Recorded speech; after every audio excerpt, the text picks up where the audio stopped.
Hello. Today I'm just trying out my spark gap. That I actually bought from eBay. It cost me £20. I'm waiting for some new electrodes to be changed there and there. They're going to be, I can't remember, it's 3.8 or 4mm tungsten rod. I'm just going to give it a quick try out. It won't be running with just one MOT.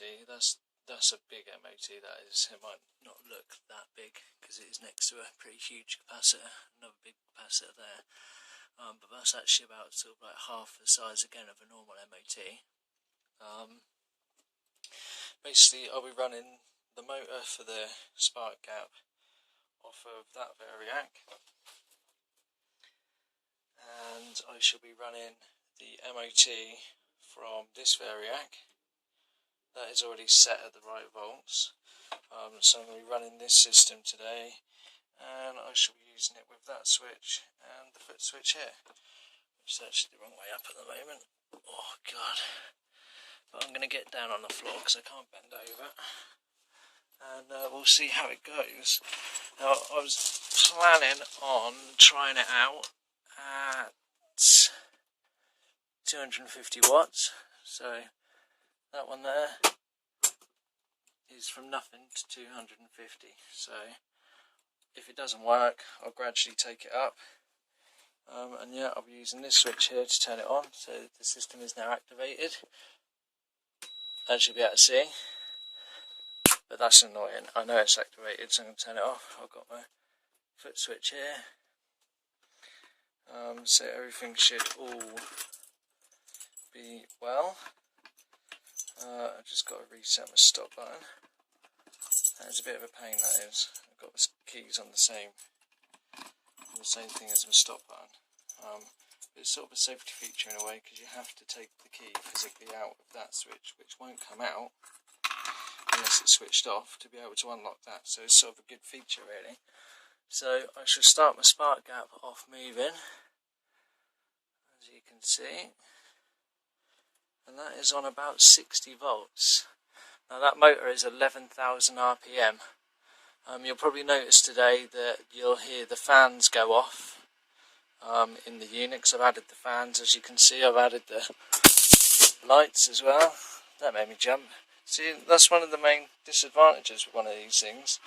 You move and you either lean on it, stand on it, it scares the crap out of you. Yeah, you can see I've got these all going.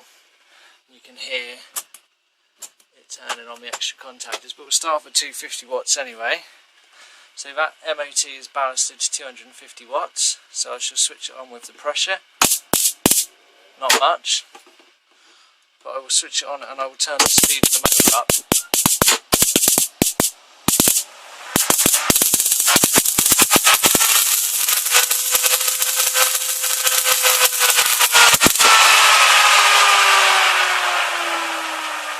Right, that was 250 watts, so I'm just going to go ahead and take it straight up to 1750 and give it a try on that.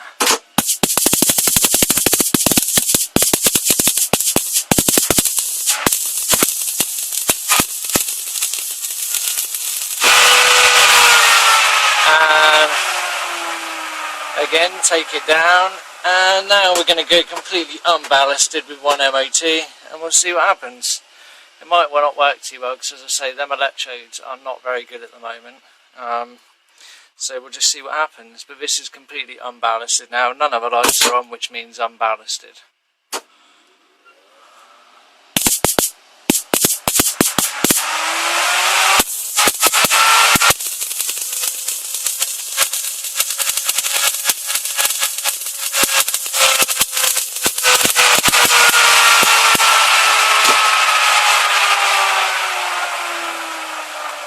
So yeah, there's getting a bit of time lag in the video there.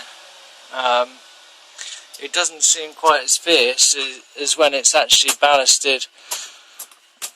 That one's the main power. It doesn't actually seem quite as fierce as when it's actually ballasted, which makes sense. I don't really understand it too much, but I've been talking with Andy, and he's been trying to explain the ferranti effect to me. Now basically, what my understanding, which is very little, is that when you run a transformer that's designed to be ran at a certain amount of volts on a certain amount of amps, and you actually use a ballast, the transformer, when ballasted, will give out more power than if it wasn't ballasted. I don't really understand it, because you would expect it to give out less power because you're using a ballast. But as I said, there's not much actually about the ferranti effect on the internet or anything. So it's actually a pretty sort of like a dull area really to find anything out on. But I mean, you could just hear that then going on without a ballast, and then the difference with a ballast. I mean, this is ballasted to 1750 watts.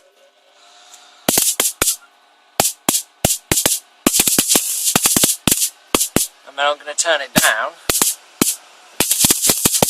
It gets more.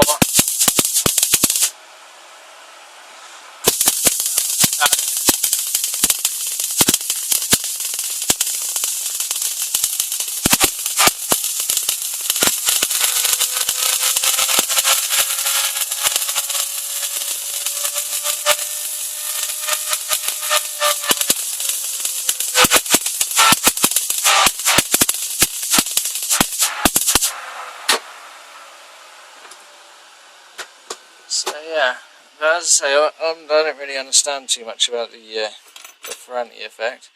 I'm going to turn that off, and to be safe, hit the stop button, turn the variac off, and yes, the next thing I will do, this is obviously causing a lot of difficulties with my camera. It looks very shaky and also very juddery, like there's a time delay, so I'm presuming that sort of caused a bit of interference there, which is quite normal. But the first thing I will be doing is shorting out that capacitor, taking it all apart, and I will be shorting it back out and leaving it shorted. So I will be playing safe, and I will be using my shorter chicken stick. I shan't be using that bloody great long stupid thing. I only use that to sort of try and show that, you know, sometimes it's not best to have huge, great big long things. And as I say, everything looks quite small in comparison because my capacitors are really big. The transformer sitting on the bench is really big, so it just made my small chicken stick look small. But as I say, it's not. It's actually about 2 foot long. So yeah. Well, anyway, thanks for watching. I shall now tidy this away and be safe in the knowledge that I am safe, and I will be now shorting that capacitor out to make sure. As you can see, there was always a small safety gap there just in case.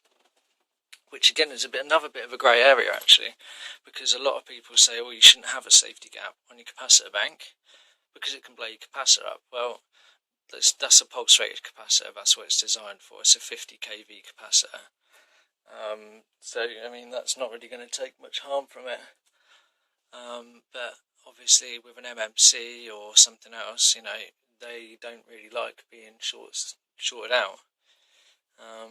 But I mean, that's just one of those things. It's a little bit like, where do you finish the earth from the house and use the earth spike? You know, do you use the earth spike from the NST to the Terry filter, or do you use the earth spike just from the Terry filter? So as not to connect the actual main house earth to the neon sign transformer. You know, it's really grey areas on all of it. So, but anyway, thanks for watching, and hopefully I'll have a coil running with this on. Well, I'd say soon, it won't be soon at all, but I had to try it out, you know. But hopefully I'll have a coil running with it at some point. I've got a nice big coil in the wardrobe that Aunt made me for Christmas. Nice one, bro. And I would like to have that running with this spark gap. So, as I say, this spark gap I bought from eBay, but I mean, it needs some work. This is just sort of trial and error sort of kind of spark gap, and I know that people are going to comment saying, oh, you've got bits there that look really unsafe. Well, they're actually pegged. It's as safe as it's going to get as a spark gap. And it goes at 11,000 RPM, which is bloody quick. Obviously, yeah, I know, before everyone starts telling me I don't need it to be going 11,000 RPM, I don't need to be taking it anywhere past about 60 volts. But, you know, we're just trying it out, having a bit of fun. So, anyway, thanks for watching, and I shall speak to you again soon.